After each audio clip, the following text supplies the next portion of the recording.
Good morning my lovely ladies. ಎಲ್ಲರೂ ಆರಾಮಾಗಿದ್ದೀರಾ ಅಂದ್ಕೊಂಡಿದ್ದೀನಿ. ನಾನು ಕೂಡ ಆರಾಮಾಗಿದ್ದೀನಿ. So as usual office routine ನಡೀತಾ ಇದೆ. ಸೊ ಬೆಳಗ್ಗೆ ಎದ್ದ ಕೂಡಲೇ ಆ್ಯಸ್ ರೂಟೀನ್ ವರ್ಕ್ ಥರ ನನ್ನದು ಎಕ್ಸಸೈಸ್ ಆಯಿತು. ತುಂಬ ಬಟ್ಟೆ ಪೈಲಪ್ ಆಗಿತ್ತು. ಸೊ ಟೈಮೇ ಸಿಗ್ತಿರಲಿಲ್ಲ ವಾಷಿಂಗ್ ಮಷೀನಿಗೆ ಹಾಕೋಕ್ಕೆ. ಸೊ ಇವಾಗ ಅದನ್ನೇ ಸಪ್ರೇಟ್ ಮಾಡಿ ಕಲರ್ಸ್ ವರ್ಸಸ್ ವೈಟ್ ಅಂತ ಸಪ್ರೇಟ್ ಮಾಡಿ, ಕಾಟನ್ ವರ್ಸಸ್ ನಾನ್ ಕಾಟನ್ ಅಂತ ಸಪ್ರೇಟ್ ಮಾಡಿ ವಾಷಿಂಗ್ ಮಷೀನಿಗೆ ಹಾಕಿದೆ. ಸೊ ವಾಷಿಂಗ್ ಮಷೀನಿಗೆ ಹಾಕಾದ್ಮೇಲೆ ನಿಮ್ಗೆ ಗೊತ್ತಿರೋ ಹಾಗೆ ನಾನು ಯೂಶ್ವಲಿ ರಾತ್ರಿ ಬಂದಮೇಲೆ ಏನೂ ಕೆಲಸ ಮಾಡೋಕ್ಕೆ ಹೋಗಲ್ಲ. Because whole day tiring day ಆಗಿರುತ್ತೆ. ಮನೆ ಕೆಲಸ, ಆಫೀಸಲ್ಲಿ ವರ್ಕ್ ಲೋಡು, ಸೊ ಅದನ್ನೆಲ್ಲ ಮುಗಿಸಿ ಬರೋ ಅಷ್ಟೊತ್ತಿಗೆ ಟಯರ್ಡ್ ಆಗಿರ್ತೀನಿ.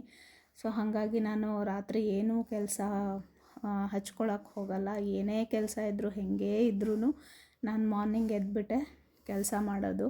ಸೊ ಹಾಗಾಗಿ ಪಾತ್ರೆನೂ ತುಂಬ ಇತ್ತು. ಸೊ ಪಾತ್ರೆ ತೊಳಿತಾ ಯೋಚನೆ ಮಾಡ್ತಾಯಿದ್ದೆ ಏನು ಅಡುಗೆ ಮಾಡೋದು ಅಂತ. ಸೊ ಒಂದು ಸೈಡಲ್ಲಿ ನನ್ನ ಡಿಟಾಕ್ಸ್ ಡ್ರಿಂಕ್ನ ಇಟ್ಟಿದ್ದೀನಿ. ಸೊ ಡಿಟಾಕ್ಸ್ ಡ್ರಿಂಕಲ್ಲಿ ಯೂಶ್ವಲಿ ನಾನು ಏನು ಮಿಕ್ಸ್ ಮಾಡ್ತೀನಿ ಅಂದರೆ ಜೀರಿಗೆ, ಮೆಂತ್ಯ, ಅಜ್ವೈನ್, ಹವಿಜ ಅಂತ ಹೇಳ್ತೀವಿ, ಅದಕ್ಕಿಲ್ಲಿ ಕೊತ್ತಂಬರಿ ಬೀಜ ಅಂತ ಹೇಳ್ತಾರೆ, ಇನ್ನೊಂದು word I don't know. So ಆಮೇಲೆ ಸೋಂಪು, ನಾವು ಬಡೆ ಸೊಪ್ಪು ಅಂತ ಹೇಳ್ತೀವಿ. ಆಮೇಲೆ ಚಕ್ಕೆ. ಸೊ ಅದನ್ನು ರಾತ್ರಿಯೇ ನಾನು ನೆನೆಸಿಟ್ಟಿರ್ತೀನಿ. ಸೊ ಇದನ್ನು ನಾನು ಮಾಡ್ತಾ ಆಲ್ಮೋಸ್ಟ್ 6 ಮಂತ್ಸೇ ಆಯಿತು ಅಂದ್ಕೊಳ್ಬೋದು. ನನ್ನ ಹೆಲ್ತ್ ಅಂತ ಬಂದರೆ ತುಂಬ ಇಂಪ್ರೂವ್ಮೆಂಟ್ ಆಗಿದೆ ಅಂತ ಅಂದ್ಕೊಳ್ತಿದ್ದೀನಿ. ಬಿಕಾಸ್ ರೀಸೆಂಟ್ಲಿ ನಾನೊಂದು ಬ್ಲಡ್ ಟೆಸ್ಟ್ ಮಾಡಿದೆ. ಲಾಸ್ಟ್ ಟೈಮ್ 1 ಇಯರ್ ಬ್ಯಾಕ್ ಮಾಡಿದವಾಗ ಅದರಲ್ಲಿ ತುಂಬ ಕೆಲವೊಂದೆಲ್ಲ ಜಾಸ್ತಿ ಇತ್ತು, ಕೆಲವೊಂದೆಲ್ಲ ಕಮ್ಮಿ ಇತ್ತು. ಸೊ ಈ ಸತಿ ಬ್ಲಡ್ ಟೆಸ್ಟ್ ಮಾಡಿದವಾಗ ಅದರಲ್ಲಿ ತುಂಬ ಇಂಪ್ರೂವ್ಮೆಂಟ್ ಆಗಿದೆ ಅನ್ನಿಸ್ತು. ಸೊ ನಾನು ಅಂದ್ಕೊಳ್ತಾ ಇರೋದು ಈ ಡಿಟಾಕ್ಸ್ ಡ್ರಿಂಕ್ ಕುಡಿಯೋದನ್ನು ಶುರು ಮಾಡಿದ ಮೇಲೆ ಇದೆಲ್ಲ ಇಂಪ್ರೂವ್ ಆಗಿರಬಹುದು ಅಂತ ನಾನು ಅಂದ್ಕೊಂಡಿದ್ದೀನಿ.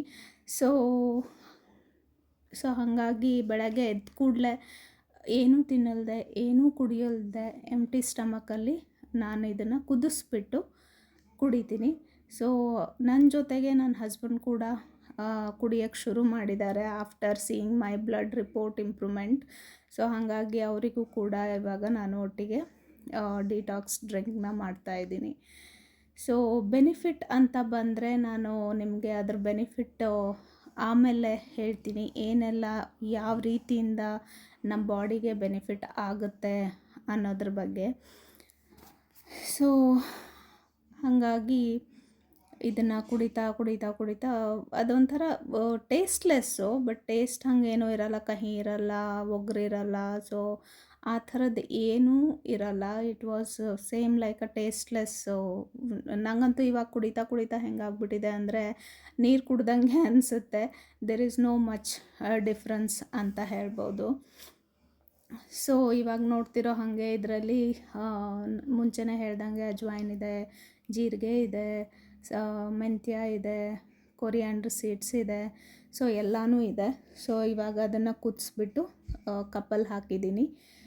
1 ಕಪ್ ನನ್ನ ಗಂಡಂಗೆ, 1 ಕಪ್ ಅಣ್ಣಂಗೆ. ಆ್ಯಂಡ್ ಇಲ್ಲಿ ಮೊಟ್ಟೆ ಇಟ್ಟಿರೋದು ನನ್ನ ಬಂಗಾರ ಕೂಸುಗೆ, ನನ್ನ ರೂಬಿಗೆ. ಸೊ ಅದು ಅವಳ ಬ್ರೇಕ್ಫಾಸ್ಟ್, ಎವ್ರಿಡೇ ಬ್ರೇಕ್ಫಾಸ್ಟ್.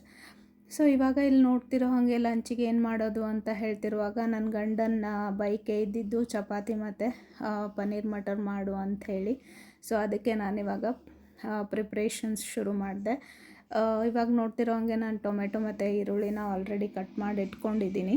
ಸೊ ನಾನು there are many ways to prepare gravy ಅಂತ ಹೇಳ್ಬೋದು. ಸೊ ಇವತ್ತು ನಾನು ಅಂದ್ಕೊಂಡಿದ್ದು ಎಲ್ಲನೂ ಅಂದರೆ ಇವಾಗ ನೋಡ್ತಿರೋ ಹಾಗೆ ನೀವು ಚಕ್ಕೆ ಹಾಕ್ಕೊಂಡೆ, ಲವಂಗ ಹಾಕ್ಕೊಂಡೆ. ಸೊ ಅದ್ರ ಜೊತೆಗೆ ಒಂದು ಸ್ವಲ್ಪ ಕಾಳುಮೆಣ್ಸು ಹಾಕ್ಕೊಂಡೆ. ಸೊ ಕಾಳುಮೆಣಸು ಸ್ವಲ್ಪ ಖಾರ ಕೊಡುತ್ತೆ, ಯಾಕಂದರೆ ನಾನು ಯೂಸ್ ಮಾಡೋ ಚಿಲ್ಲಿ ಪೌಡ್ರು ಅಷ್ಟೊಂದು ಖಾರ ಇಲ್ಲ. ಸೊ ಹಾಗಾಗಿ ಸ್ವಲ್ಪ ನಾನು ಕಾಳುಮೆಣ್ಸು ಹಾಕ್ತೀನಿ ಇನ್ಸ್ಟೆಡ್ ಆಫ್ ಯೂಸಿಂಗ್ ಹಸಿಮೆಣಸಿಂದ ಗ್ಯಾಸ್ಟ್ರಿಕ್ ಆಗುತ್ತೆ ಅಂತ ಅನಿಸುತ್ತೆ ನನಗೆ. ಸೊ ಹಾಗಾಗಿ ಆದಷ್ಟು ನಾನು ಕಮ್ಮಿ ಯೂಸ್ ಮಾಡ್ತೀನಿ ಹಸಿಮೆಣಸನ್ನು. ಸೊ ಅದ್ರ ಜೊತೆಗೆ ಸ್ವಲ್ಪ ಗೋಡಂಬಿ ಹಾಕ್ಕೊಂಡೆ ಥಿಕ್ನೆಸ್ಗೆ ಅಂಥೇಳಿ. ಸೊ ಇವಾಗ ಈರುಳ್ಳಿ ಹಾಕಿ ಹುರ್ಕೊಳ್ತಾ ಇದ್ದೀನಿ. ಸೊ ಈರುಳ್ಳಿ ಸ್ವಲ್ಪ ಬೆಂದಾಯಿತು, ಕಲರ್ ಚೇಂಜ್ ಆಯಿತು ಅನ್ನುವಾಗ ಸ್ವಲ್ಪ ಜಿಂಜರ್ ಮತ್ತು ಗಾರ್ಲಿಕ್ನ, ಬೆಳ್ಳುಳ್ಳಿ ಮತ್ತು ಶುಂಠಿನ ಮಿಕ್ಸ್ ಮಾಡಿಕೊಂಡೆ. ಸೊ ಯೂಶ್ವಲಿ ಕೆಲವೊಬ್ಬರು ಶುಂಠಿ ಬೆಳ್ಳುಳ್ಳಿ ಪೇಸ್ಟ್ ಹಾಕ್ತಾರೆ, ಬಟ್ ನಾನು ಯೂಶ್ವಲಿ ಅದನ್ನು ಪ್ರಿಫರ್ ಮಾಡಲ್ಲ. ಯಾಕಂದರೆ ಹೊರಗಡೆಯಿಂದ ತಂದಿದ್ದು ಶುಂಠಿ ಬೆಳ್ಳುಳ್ಳಿ ಪೇಸ್ಟ್ ಪ್ರಿಸರ್ವೇಟಿವ್ಸ್ ಇರುತ್ತೆ. ಆಮೇಲೆ ಅದರಲ್ಲಿ ನಂಗೆ ಜಾಸ್ತಿ ಶುಂಠಿದೇ ಫ್ಲೇವರ್ ಬರುತ್ತೆ ಬೆಳ್ಳುಳ್ಳಿಗಿಂತ. ಸೊ ಹಾಗಾಗಿ ನಾನು ಯೂಶ್ವಲಿ ತರಲ್ಲ. ಸೊ ಹೀಗೆ ಕಟ್ ಮಾಡಿ ನಾನು ಹಾಕ್ಬಿಡ್ತೀನಿ. ಆಮೇಲೆ ಹಾಗೆ ಆ್ಯಸ್ ಯೂಶ್ವಲ್ ಟೊಮೆಟೊ ಹಾಕಿದೆ. ಸೊ ಅದೆಲ್ಲ ಹಾಕಿ ನಾನು ಸ್ವಲ್ಪ ಅದನ್ನು ಫ್ರೈ ಆಗಕ್ಕೆ ಬಿಡ್ತೀನಿ. ಫ್ರೈ ಆಗಿ ಮುಚ್ಚಕ್ಕಿಟ್ಟೆ. ಸೊ ಇವಾಗ ಅದು ಫ್ರೈ ಆಗೋವರೆಗೂ ಚಪಾತಿ ಮಾಡ್ಕೊಂಬಿಡೋಣ, ಟೈಮ್ ಸೇವ್ ಆಗುತ್ತೆ ಅಂತ ಇವಾಗ ಚಪಾತಿ ಶುರು ಮಾಡಿದ್ದೀನಿ. ಸೊ ಆವಾಗಲೇ ಹೇಳ್ತಿದ್ದೆ ಈ ಡಿಟಾಕ್ಸ್ ಡ್ರಿಂಕಿದ್ದು ಬೆನಿಫಿಟ್ ಏನು ಅಂತ ನಿಮಗೆಲ್ಲ ಹೇಳ್ತೀನಿ ಅಂಥೇಳಿ. ಸೊ ಬೆನಿಫಿಟ್ಸ್ ಬಗ್ಗೆ ಮಾತಾಡೋದಾದರೆ ಇವಾಗ ಅಜ್ವೈನ್ ವಾಟರ್ ಕುಡಿಯೋದ್ರಿಂದ ಏನೆಲ್ಲ ಬೆನಿಫಿಟ್ಸ್ ಆಗುತ್ತೆ ಅಂದರೆ, ಒಂದು ಇಂಡೈಜೇಷನ್ನಿಗೆ ಹೆಲ್ಪ್ ಆಗುತ್ತೆ. ಇಂಡೈಜೇಷನ್ ಇದ್ದರೆ ಅದು ಡೈಜೆಷನ್ಗೆ ಹೆಲ್ಪ್ ಆಗುತ್ತೆ. ಬ್ಲೋಟಿಂಗ್ ಇದ್ದರೆ ಅಥವಾ ನಿಮಗೆ ವಾಮಿಟಿಂಗ್ ಸೆನ್ಸೇಷನ್ ಆಗ್ತಿದೆ, ಮೇಲ್ಮೇಲೆ ಬರ್ತಿದೆ ತಿಂದಿರೋದು ಅಂತ ಇದ್ದರೆ ಅದಕ್ಕೂ ಹೆಲ್ಪ್ ಆಗುತ್ತೆ. ಗ್ಯಾಸ್ ಇಶ್ಯೂ ಇದ್ದರೆ ಅದಕ್ಕೂ ಹೆಲ್ಪ್ ಆಗುತ್ತೆ. ಸೊ ಇನ್ಫೆಕ್ಷನ್ ಏನಾದ್ರು ಇದ್ದರೆ ಅದನ್ನು ತಡೆಯುತ್ತೆ ಅಂತ ಹೇಳ್ತಾರೆ. ಸೊ ಅದು ಬಂದುಬಿಟ್ಟು ಅಜ್ವೈನ್ ಬೆನಿಫಿಟ್ಸ್ ಆಯಿತು. ಮೇಥಿ ಬಗ್ಗೆ ಮಾತಾಡೋದಾದರೆ ಅಥವಾ ಮೆಂತ್ಯ ಬಗ್ಗೆ ಮಾತಾಡೋದಾದರೆ ಇದು ಬ್ಲಡ್ ಶುಗರ್ ಲೆವೆಲ್ನ ಕಮ್ಮಿ ಮಾಡುತ್ತೆ. ಆಮೇಲೆ ಜೀರಿಗೆ ನಿಮ್ಮ ಡೈಜೆಷನನ್ನು ಇಂಪ್ರೂವ್ ಮಾಡುತ್ತೆ, ವೇಟ್ ಮ್ಯಾನೇಜ್ಮೆಂಟ್ಗೆ ಹೆಲ್ಪ್ ಆಗುತ್ತೆ, ಆಮೇಲೆ ಸ್ಕಿನ್ಗೆ ಒಳ್ಳೆಯದು ಅಂತ ಹೇಳ್ತಾರೆ. ಸೊ ಅದಾದ ಕೂಡಲೇ ಇನ್ನು ನೆಕ್ಸ್ಟ್ 4th ಐಟಮ್ ಬಂದುಬಿಟ್ಟು ಹವಿಜ ಅಂತೀವಿ ಅಥವಾ ಕೊರಿಯಾಂಡ್ರ್ ಸೀಡ್ಸ್ ಅಂತ ಹೇಳ್ಬೋದು. ಅದು ಸ್ಕಿನ್ ಗ್ಲೋಗೆ ಒಳ್ಳೆಯದಂತೆ, ಹಾರ್ಟ್ಗೆ ಒಳ್ಳೆಯದಂತೆ, ವೇಟ್ ಮ್ಯಾನೇಜ್ಮೆಂಟ್ಗೂ ಹೆಲ್ಪ್ ಆಗುತ್ತೆ ಮತ್ತು ಬೋನ್ಸ್ಗೆ ಒಳ್ಳೆಯದು ಅಂತ ಹೇಳ್ತಾರೆ. ಸೊ ಇದೊಂದು ಎಡಿಷನ್ ಅಂತ ಹೇಳ್ಬೋದು. ಆಮೇಲೆ ಬಡೆ ಸೋಪ್ ಅಥವಾ ಫೆನಲ್ ಸೀಡ್ಸ್ ಅಥವಾ ಸೋಂಪು, ಅದು ಏನಕ್ಕೆ ಹೆಲ್ಪ್ ಆಗುತ್ತೆ ಅಂದರೆ ನಿಮ್ಮ ಹಸಿವೆಯನ್ನು ಕಂಟ್ರೋಲ್ ಮಾಡುತ್ತಂತೆ, ನಿಮ್ಮ ಹಸಿವೆಯನ್ನು ಕಮ್ಮಿ ಮಾಡುತ್ತೆ. ಆಮೇಲೆ ವೇಟ್ ಮ್ಯಾನೇಜ್ಮೆಂಟಿಗೆ ಹೆಲ್ಪ್ ಆಗುತ್ತೆ. ಯಾಕಂದರೆ ಹಸಿವೆ ಕಮ್ಮಿ ಆಗ್ತಿದ್ರೆ ನಾವು ತಿನ್ನೋದು ಆಟೋಮೆಟಿಕಲಿ ಕಮ್ಮಿ ಆಗುತ್ತೆ. ಅದರಿಂದ ವೇಟ್ ಲಾಸ್ಗೆ ಹೆಲ್ಪ್ ಆಗುತ್ತೆ ಅಂತ ಹೇಳ್ಬೋದು. ಮತ್ತು ಹೆಲ್ದಿ ಸ್ಕಿನ್ ಆಗುತ್ತೆ. ಆಮೇಲೆ ಹೆಲ್ದಿ ಹಾರ್ಟ್ಗೆ ಹೆಲ್ಪ್ ಮಾಡುತ್ತೆ ಅಂತ ಹೇಳ್ತೀನಿ. ಸೊ ಅದ್ರ ಜೊತೆಗೆ ನಾನು ಇವಾಗ ರೀಸೆಂಟಾಗಿ ಆ್ಯಡ್ ಆನ್ ಅಂತ ಶುರು ಮಾಡಿದ್ದು ಚಕ್ಕೆ. ಎಲ್ಲೋ ಓದಿದೆ ಅದು ಹಾರ್ಟ್ ಡಿಸೀಸ್ನ ಪ್ರೊಟೆಕ್ಟ್ ಮಾಡುತ್ತೆ ಅಂಥೇಳಿ. ಆಮೇಲೆ ಬ್ಲಡ್ ಶುಗರ್ ಲೆವೆಲ್ನ ಕಂಟ್ರೋಲ್ ಮಾಡುತ್ತೆ. ಆಮೇಲೆ ಕ್ಯಾನ್ಸರಿಂದ ಪ್ರೊಟೆಕ್ಷನ್ ಕೊಡುತ್ತೆ ಅಂತ ಓದಿದೆ. ಏನಾದ್ರು ಫಂಗಲ್ ಇನ್ಫೆಕ್ಷನ್ ಇದ್ದರೆ ಅದನ್ನು ಕೂಡ ತಡೆಯುತ್ತೆ ಅಂತ ಓದಿದೆ ಎಲ್ಲೋ. ಸೊ ಹಾಗಾಗಿ ಇವಾಗ ರೀಸೆಂಟಾಗಿ ನಾನು ಚೆಕ್ಕನ್ನು ಶುರು ಮಾಡ್ಕೊಂಡಿದ್ದೀನಿ. ಸೊ ಇದೆಲ್ಲ ನಾನು ಡಿಟಾಕ್ಸ್ ಡ್ರಿಂಕಲ್ಲಿ ಆ್ಯಡ್ ಮಾಡೋ ಐಟಮ್ಸ್ಗಳು. ಸೊ ಇವಾಗ ನೋಡ್ತಾ ಇರೋ ಹಾಗೆ ನಾನು ಚಪಾತಿ ಮಾಡ್ತಾಯಿದ್ದೀನಿ. ಸೊ ಕೆಲವೊಂದು ಉಬ್ಬುತ್ತೆ, ಕೆಲವೊಂದು ಉಬ್ಬಲ್ಲ. ಸೊ ನಾನು ಅದಕ್ಕೆ ಪ್ರಿಫರೆನ್ಸ್ ಕೊಡಲ್ಲ. ನನಗೆ ಮೋಸ್ಟ್ ಇಂಪಾರ್ಟೆಂಟ್ ಬಂದುಬಿಟ್ಟು ಚಪಾತಿ ಮೆತ್ತಗಿದ್ರೆ ನಂಗೆ ಅದು ಇಂಪಾರ್ಟೆಂಟ್. ಯಾಕಂದರೆ ನಾನು ಆಫೀಸಿಗೆ ತೊಗೊಂಡು ಹೋಗೋದ್ರಿಂದ ನಂಗೆ ಸ್ವಲ್ಪ ಚಪಾತಿ ಮೆತ್ತಗಿದ್ರೆ ತಿನ್ನೋಣ ಅಂತ ಅನಿಸುತ್ತೆ. ಸೊ ಹಾಗಾಗಿ ಇವಾಗ ಚಪಾತಿ ಮಾಡ್ತಾ ಸಡನ್ನಾಗಿ ನೆನಪಾಗಿತ್ತು. ಆ್ಯಕ್ಚುಲಿ ಮರ್ತೇ ಹೋಗಿತ್ತು. ಯಾಕಂದರೆ ವಿಡಿಯೋ ಸ್ಟಾರ್ಟಿಂಗಲ್ಲೇ ಯೂಶ್ವಲಿ ನಾನು 2 ವಿಡಿಯೋ ಸ್ಟಾರ್ಟಿಂಗಲ್ಲೇ ಹೇಳಿದ್ದೆ. ಇವತ್ತು ಡಿಟಾಕ್ಸ್ ಡ್ರಿಂಕ್ ಬಗ್ಗೆ ಮಾತಾಡ್ತಾ ಒಗಟಿನ ಬಗ್ಗೆ ಇವತ್ತು ಮರ್ತೇ ಹೋಗಿತ್ತು. ಸೊ ಇವತ್ತಿನ ಒಗಟು ಬಂದುಬಿಟ್ಟು ಒಂದು ಬತ್ತಿ ಮನೆಯೆಲ್ಲ ಬೆಳಕು. ಸೊ ಮತ್ತೆ ರಿಪೀಟ್ ಮಾಡ್ತೀನಿ, ಒಂದು ಬತ್ತಿ ಮನೆಯೆಲ್ಲ ಬೆಳಕು. ಸೊ ನಿಮಗೆ ಯಾರಿಗೆಲ್ಲ ಆನ್ಸರ್ ಗೊತ್ತೋ ಪ್ಲೀಸ್ ಕಮೆಂಟಲ್ಲಿ ತಿಳಿಸಿ. ಇದರ ಆನ್ಸರ್ನ ನಾನು ನೆಕ್ಸ್ಟ್ ವ್ಲಾಗಲ್ಲಿ ನಿಮಗೆ ಹೇಳ್ತೀನಿ.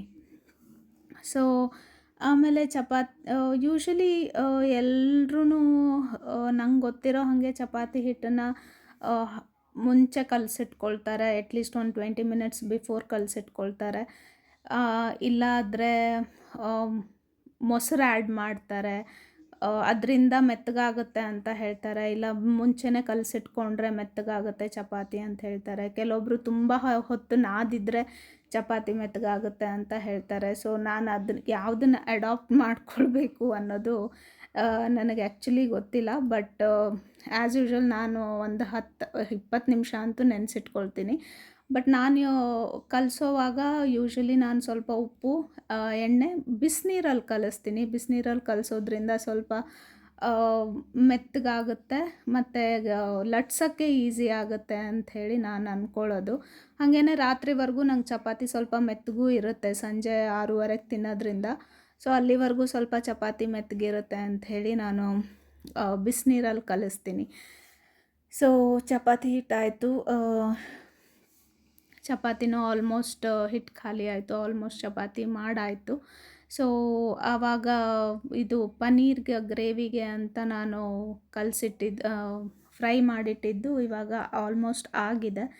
ಇನ್ನು ನೆಕ್ಸ್ಟು ಚಪಾತಿ ಮಾಡಾದಮೇಲೆ ನಾನು ಪನ್ನೀರ್ ಗ್ರೇವಿ ಮಾಡಿ ಬಾಕ್ಸಿಗೆ ಹಾಕ್ಕೊಂಡು ಹೊರಡಬೇಕಷ್ಟೆ ಆಫೀಸ್ಗೆ.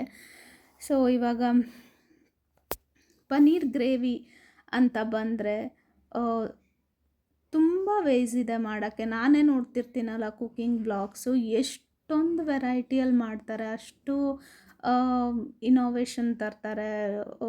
ಇನೋವೇಷನ್ ಅಂತ ಬಂದರೆ ನಿಜವಾಗ್ಲೂ ಎಷ್ಟೊಂದು ವೆರೈಟಿ ಮಾಡ್ತಾರೆ.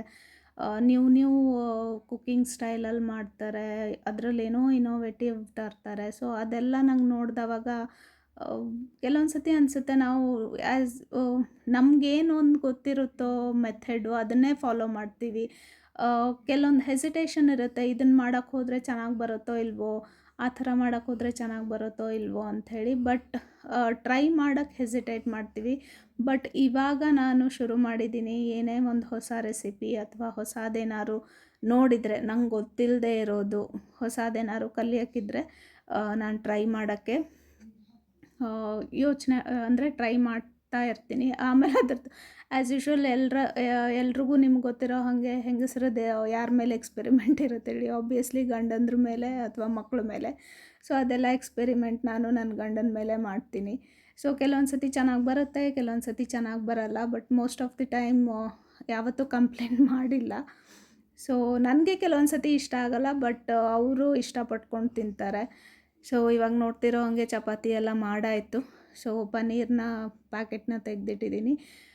ಸೊ ಇವಾಗ ನೋಡ್ತಿರೋ ಹಾಗೆ ನಂದು ಗ್ರೇವಿದು ಮಿಕ್ಸ್ಚರ್ ರೆಡಿ ಆಯಿತು. ಅದನ್ನು ಇದು ಮಿಕ್ಸರಿಗೆ ಹಾಕ್ಕೊಂಡು ಪೇಸ್ಟ್ ಮಾಡ್ಕೊಂಡಿದ್ದೀನಿ. ಒಂದು ಸೈಡಲ್ಲಿ ಬಾಣಲೆ ಇಟ್ಟೆ, ಬಾಣಲೆಗೆ ಸ್ವಲ್ಪನೇ, ಏಕೆಂದರೆ ಅಲ್ಲಿ ಫ್ರೈಗೆ ನಾನು ಎಣ್ಣೆ ಯೂಸ್ ಮಾಡಿರೋದ್ರಿಂದ ಇವಾಗ ಗ್ರೇವಿ ಪ್ರಿಪ್ರೇಷನ್ಗೆ ನಾನು ತುಂಬ ಕಮ್ಮಿ ಎಣ್ಣೆ ಹಾಕ್ಕೊಂಡೆ. ಸೊ ನಿಮಗೆ ಮುಂಚೆನೇ ಹೇಳಿರೋ ಹಾಗೆ ನಾನು ಶೇಂಗಾ ಎಣ್ಣೆ ಯೂಸ್ ಮಾಡ್ತಿದ್ದೀನಿ ಇತ್ತೀಚೆಗೆ. ಆಲ್ಮೋಸ್ಟ್ ಒಂದು 2 ಇಯರ್ಸ್ ಆಯಿತಾ ಅಂತ ಶೇಂಗಾ ಎಣ್ಣೆ ಯೂಸ್ ಮಾಡೋಕ್ಕೆ ಶುರು ಮಾಡಿ. ಸೊ ಅದಕ್ಕೆ ನಾನು ಚಕ್ಕೆ ಎಲೆ ಹಾಕ್ಕೊಂಡೆ, ಪಲಾವ್ ಎಲೆ ಅಂತ ಹೇಳ್ತಾರೆ ಇಲ್ಲಿ. ಸೊ ಚಕ್ಕೆ ಎಲೆ ಒಂದು ಕಟ್ ಮಾಡಿ ಹಾಕ್ಕೊಂಡೆ. ಆಮೇಲೆ ಇದು ಹಾಕ್ಕೊಂಡೆ, ಟರ್ಮರಿಕ್ ಪೌಡ್ರು, ಅರಿಶಿನ ಹಾಕ್ಕೊಂಡೆ. ಆಮೇಲೆ ರುಬ್ಬಿಟ್ಟಿದ್ದು ಮಸಾಲೆನ ಇದಕ್ಕೆ ಮಿಕ್ಸ್ ಮಾಡಿಕೊಂಡೆ. ಸೊ ರುಬ್ಬಿಟ್ಟಿದ್ದ ಮಸಾಲೆನ ಆಲ್ರೆಡಿ ಅದು ಫ್ರೈ ಆಗಿರೋದ್ರಿಂದ, ಬೆಂದಿರೋದ್ರಿಂದ ಮತ್ತೆ ಅದನ್ನು ಕುದಿಸೋ ನೆಸೆಸಿಟಿ ಇಲ್ಲ. ಸೊ ಹಾಗಾಗಿ ಒಂದೇ ಸತಿ ರುಬ್ಬಿರೋದು ಮಸಾಲೆ ಹಾಕ್ಕೊಂಡ್ಮೇಲೆ ನಾನು ಅದಕ್ಕೆ ಖಾರದ ಪುಡಿ ಹಾಕ್ಕೊಂಡೆ, ಜೀರಿಗೆ ಪೌಡ್ರ್ ಹಾಕ್ಕೊಂಡೆ, ಆಮೇಲೆ ಕೊರಿಯಾಂಡ್ರ್ ಪೌಡರ್ ಹಾಕ್ಕೊಂಡೆ, ಬೀಜದ ಪೌಡ್ರು ಅಂತ ಹೇಳ್ತೇವೆ, ಅಥವಾ ಕೊತ್ತಂಬರಿ ಬೀಜದ ಪೌಡ್ರು ಅದನ್ನು ಹಾಕ್ಕೊಂಡೆ. ಸೊ ಅದಾದಮೇಲೆ ಸ್ವಲ್ಪ ಗರಂ ಮಸಾಲೆ ಪೌಡ್ರ್ ಹಾಕ್ಕೊಂಡೆ. ತುಂಬ ಗರಂ ಮಸಾಲೆ ಪೌಡ್ರ್ ನಂಗೆ ಇಷ್ಟ ಆಗಲ್ಲ, ನಂಗೆ ಸ್ವಲ್ಪ ಮೈಲ್ಡ್ ಮಸಾಲೆನೇ ಇಷ್ಟ ಆಗುತ್ತೆ. ಸೊ ಹಾಗಾಗಿ ಸ್ವಲ್ಪ ಗರಂ ಮಸಾಲೆ ಪೌಡ್ರ್ ಹಾಕ್ಕೊಂಡು ಇವಾಗ ಅದನ್ನು ಮಿಕ್ಸ್ ಮಾಡ್ಕೊಳ್ತೀನಿ. ಸೊ ಅದೆಲ್ಲ ನೀಟಾಗಿ ಮಿಕ್ಸ್ ಮಾಡಿ ಆದಮೇಲೆ ಒಂದು ಕುದಿ ಬರೋಕ್ಕೆ ಬಿಡ್ತೀನಿ. ಸೊ ಯಾಕಂದರೆ ಸ್ವಲ್ಪ ಅದು ಎಲ್ಲ ಮಸಾಲೆ ಪೌಡ್ರುಗಳು ಸ್ವಲ್ಪ ಕುದೀಲಿ ಅಂಥೇಳಿ, ಅದರದ್ದು ಹಸಿ ಫ್ಲೇವರ್ ಏನಾದ್ರು ಇದ್ದರೆ ಅದು ಹೋಗಿಬಿಡಲಿ ಅಂಥೇಳಿ ನಾನು ಸ್ವಲ್ಪ ಒಂದು ಕುದಿ ಬರೋಕ್ಕೆ ಬಿಟ್ಟು ಸ್ವಲ್ಪ ನೀರು ಮಿಕ್ಸ್ ಮಾಡಿಕೊಂಡೆ, ಗ್ರೇವಿ ಥಿಕ್ ಅನ್ನಿಸ್ತು ಅಂತ. ಸೊ ಅದಾದಮೇಲೆ ಬಟಾಣಿನ ನಾನು ಬೇಯಿಸಿಟ್ಕೊಂಡಿದ್ದೆ ಒಂದು ಸೈಡಲ್ಲಿ, ಮತ್ತು ಗ್ರೇವಿ ಜೊತೆ ಕುದಿಸೋದು ಬೇಡ ಅಂಥೇಳಿ. ಯಾಕಂದರೆ ಗ್ರೇವಿ ಜೊತೆ ಕುದಿಸೋಕೆ ಬಿಟ್ಬಿಟ್ರೆ ಗ್ರೇವಿ ಗಟ್ಟಿ ಆಗಿಬಿಡತ್ತೆ ಅನ್ನೋ ಕಾರಣಕ್ಕೆ ಬಟಾಣಿನ ಸಪ್ರೇಟಾಗಿ ಬೇಯಿಸಿಟ್ಕೊಂಡಿದ್ದೆ. ಸೊ ಅದನ್ನು ಮತ್ತು ಪನ್ನೀರನ್ನ ಒಟ್ಟಿಗೆ ಹಾಕಿ ಕುದಿಸೋಕೆ ಬಿಟ್ಟೆ. ಸೊ ಇವತ್ತು ಹಾಲಲ್ಲಿ ಫ್ರೆಶ್ ಕೆನೆ ಬಂದಿತ್ತು. ಸೊ ಅದನ್ನೇ ಇನ್ಸ್ಟೆಡ್ ಆಫ್ ಕ್ರೀಮನ್ನು ಯೂಸ್ ಮಾಡೋ ಬದಲು ನಾನು ಫ್ರೆಶ್ ಕ್ರೀಮನ್ನೇ ಕೆನೆಯನ್ನೇ ತೆಗೆದ್ಬಿಟ್ಟು ಅದನ್ನೇ ಹಾಕಿದ್ದೀನಿ. ಸೊ ಫೈನಲಿ ಟಚಪ್ಗೆ ಸ್ವಲ್ಪ ಕಸೂರಿ ಮೇಥಿನ ಸ್ಪ್ರಿಂಕಲ್ ಮಾಡಿದೆ. ಸೊ ಹೆಂಗೆ ಕಾಣಿಸ್ತಿದೆ ಗ್ರೇವಿ ಅಂತ ಹೇಳಿ ಆಯಿತಾ. ಇವತ್ತಿನ ಲಂಚ್ ಆ್ಯಂಡ್ ಡಿನ್ನರ್ಗೆ ನಾನು ಕೆಂಪಕ್ಕಿ ಅನ್ನ, ಪಾಲಕ್ ದಾಲು, 2 ಮೊಟ್ಟೆ, ಸಲಾಡು ಮತ್ತು ಡಿನ್ನರ್ಗೆ ಪಾಲಕ್ ಪನ್ನೀರ್ ಗ್ರೇವಿ ಮತ್ತು ಚಪಾತಿ ತೊಗೊಂಡೋಗ್ತಾ ಇದ್ದೀನಿ. ಸೊ ಇದು ನಂದು ಇವತ್ತಿನ ಆಫೀಸ್ ವೇರ್. ಮತ್ತೆ ಎಲ್ರಿಗೂ ನಾಳೆ ಸಿಗ್ತೀನಿ ವಿತ್ ಒಗಟು ಆನ್ಸರ್. ಟಾಟಾ.